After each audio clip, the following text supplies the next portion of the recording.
Evet arkadaşlar, şimdi evdeyiz. Mecburen biz de ekmek yapacağız. Evet, dışarıdan da ekmek alıyoruz ama biz de bir deneyelim dedim. Daha önce annem yapıyordu bize. Küçükken yapıyordu gerçi. Bunun için 4 su bardağı un, 4 su bardağı un. Ondan sonracığıma bir yemek kaşığı, tatlı kaşığı değil, yemek kaşığı şeker. 2 tatlı kaşığı, hemen hemen o da bir yemek kaşığı, damak tadınıza göre de artık. Ona göre tuz ayarlarsınız. Tuz. 2 pakette küçük 11'er gramlık olan paketlerden 2 pakette yaş mayası olanlar 20'şer gramlık onu da kullanabilir. Ben kuru maya kullanacağım. Evde o var. 1,5-2 su bardağı kadar da ılık su. Suyunuz 1,5 bardaktan koyarsınız. Ununuza göre ayarlarsınız. İleride hani bakıyorsunuz kuru oluyor. Çok kuru oluyorsa birazcık daha yarım bardak daha su eklersiniz. Öyle 2 bardaklık yaparsınız. Evet, şimdi ekmeğimizin yapımına geçelim. Evet, şimdi 1,5 su bardağı kadar ılık suyumuzu alalım. Mayamızı, tuz ve şekerimizi. Şimdi bunu karıştıralım. Elimizle çırpalım birazcık. Eğer yaş mayadan yaparsanız bir 5-10 dakikada böyle ılık suda çırptıktan sonra, eridikten sonra bekletirseniz birazcık daha kabarıyor. Bu paket mayayı pek kabartmaya gerek yok. Zaten kendisi kabarıyor hemen. Suyumuz da ılık olacak. Soğuk suyla hamur çabuk kabarmaz. Bir de hava sıcaklıklarına göre de değişiyor. Hamurun kabarıp kabarmaması sıcak ortamda daha çabuk kabarır. Bir de unun cinsine de bağlı. Ben bunu alırken ekmeklik diye aldım. Böreklik de var, baklavalık. Kek için, kurabiye için onlar da ayrı ayrı hamurlar var. Aslında bakarsanız bu fırıncılar çok aşırı kar yapıyorlar. Bir damla hamurdan, undan. Yani 200 gram diyorlar ekmek fırın hani diyor da. Ben kaç kere bakkala ekmeği tarttırdım. Yani bu şimdi bu olaylardan dolayı değil. Daha önce de ekmek gözüme bazen çok küçük geliyor. Ya şu ekmeği tarsana diyorum bakkalıma. Ondan sonra bakkal da sinir olduğum görünce tartıyor. 200 gram abla dedi. Ondan sonra belki 1-2 gramdır diyor. En azından var ya 10 gram 15 gram aşağı ekmekler. Bakkalcı da diyor zaten bunlar dedi şeylerin dedi gizli dedi zamları dedi. Zam olmadığı zaman diyor malzemeden dedi çalıyorlar dedi. Dedim devlet görmüyor mu? Görüyordur diyor. Öyle bir ekmekleri yapıyorlar. Kendimiz yapalım. Daha ucuz da geliyor. Ben onun kilosunu 2,5 liradan aldım. 3 çeşit un vardı uncuda.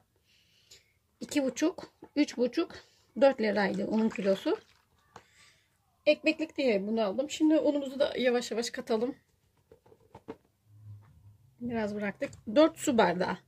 Şöyle bir klasik bardak. Böyle bir şeyden unumuzu hamur haline getirelim. Bu 4 su bardağı undan yarım kilo hemen hemen un oluyor. Yarım kilo un. Yani dışarıdan ekmek alsak yarım kilo 200 gram diyor. 200 gram gerçi çıkmıyor. Hemen 3 ekmek gramında. Tabi onların gramı ayrı. Şimdi bu suyu da yediği zaman hamur ağırlaşacak. Doğal olarak. Yani aslında yarım kilo undan hemen hemen 5-6 tane ekmek ağırlığında oluyor. Şimdi bunu güzel hamurumuzu toparlayalım. Yine dönüş yapalım. Evet. Unumu ekleyerek hamurumu topladım. İçeride kalan unu da ekledim.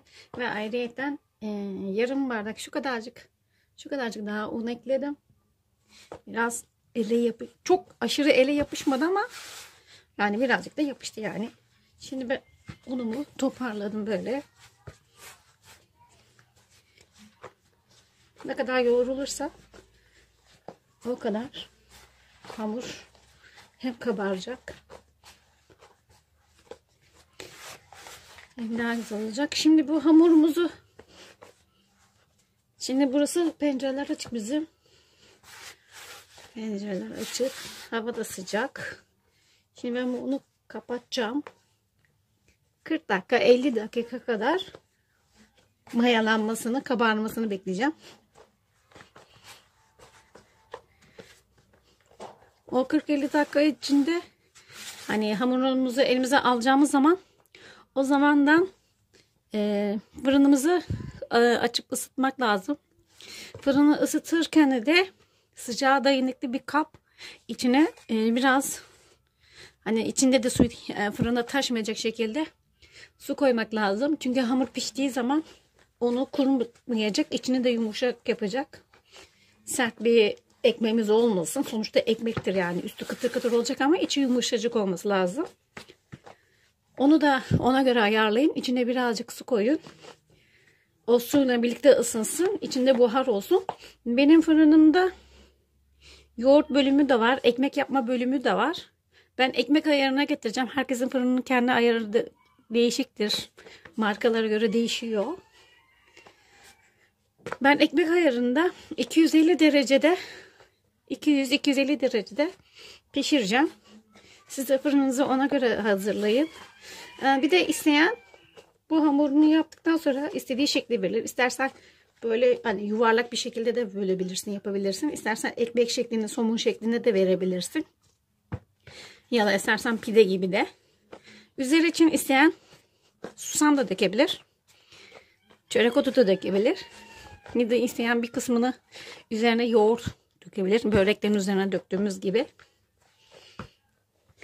Öyle de yapabilir. Süslemek size kalmış. Eğer hiçbir şey yoksa üstünü sadece şeklini verdikten sonra tabii şeyden sonra tepsi mayası da yapacağız. Tepsi mayasından sonra üstüne birazcık ellerini ıslatıp üzerine böyle sürterek nemlendireceğim. Sonra bıçakla da kesilecek.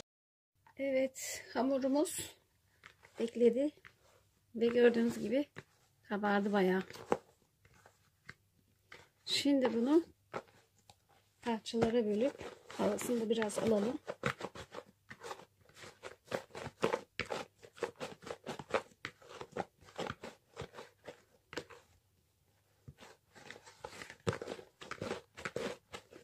Şimdi bunu nasıl bir şekil versek? İşin en zor tarafı aslında bence o. Böyle de koyup koskocaman bir tane ekmek de yapabiliriz. Minik minik somonlar da yapabiliriz. Şöyle bir parçalara ayırayım.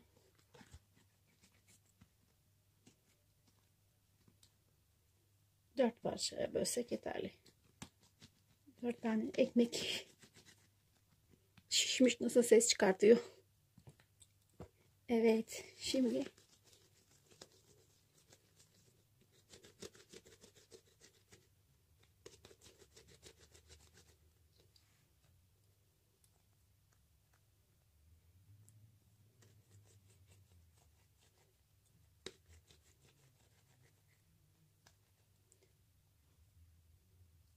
ucunu da birazcık böyle yapalım. Tepsimize dizelim. Tepsiyi ben yağlı kağıt koymadım. Sadece katı yağla birazcık tepsinin üzerinden geçirdim.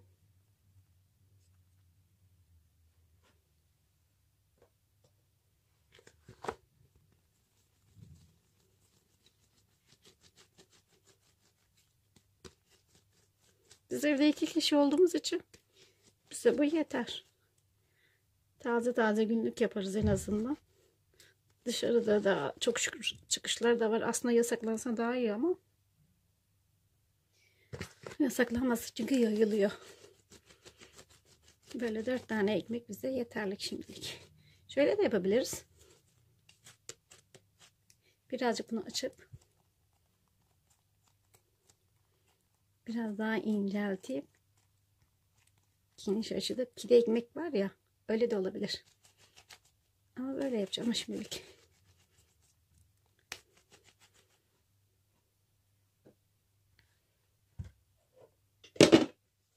Şöyle bir şekil oldu. Şimdi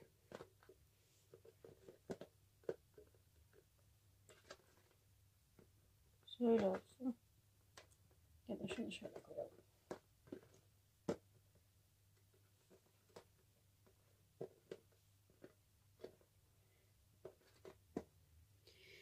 Şimdi bunu 15-20 dakika kadar da böyle bir dinlendirmeye bırakalım. Böyle de biraz kabaracak.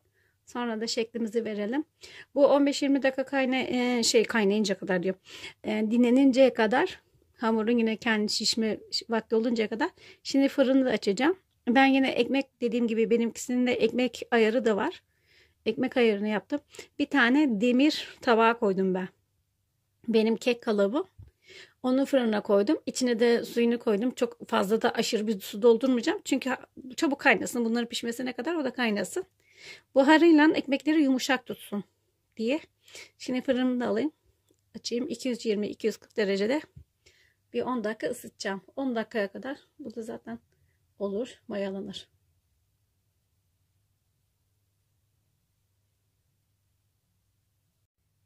Evet. Dinlenmemiz de oldu. Dinlenmemiz de oldu. Yine hamurumuz kabardı. Şimdi fırına vereceğiz. Fırınımız da ısındı. Şimdi üzerine birazcık ben susam atacağım.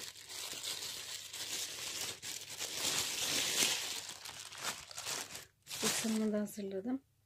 Şimdi arkadaşlar bunun üzerine biraz ıslatıyoruz. Ben ıslatarak yapacağım. Susam hem birbirine yapışsın diye. İsteyen yoğurt da sürebilir. Hani böreklerin üzerine nasıl yoğurt sürüyoruz. Ama ben böreklerin üzerine artık pek yoğurt sürmüyorum. Çünkü bir keresinde bizim burada eski fırınımız vardı. Gevrek fırını. Mahallemizin. Adam diyordu, o zamandan beri aklımda kaldı. Yoğurt yapmayın diye kadınlara hatta bağırıyordu. Çünkü dedi şey oluyor. Ekmek dedi, böreğiniz dedi kararıyor dedi. Çok yanıyor dedi. Ondan sonra ben her zaman yumurtanın sarısını sürmeye başladım. Bu yumurta sarısı buna da olabilir aslında da. Bıçağımı da suya soktum. Ve iyicene derin bir yarık açtım. Şöyle. Suya sokmasanız açılmıyor yarı. Hamuru. Şöyle. Islatın.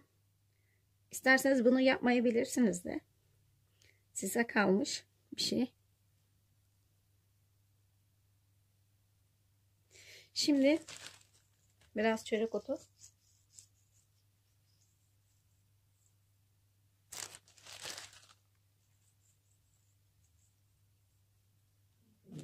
Ve birazcık da susam.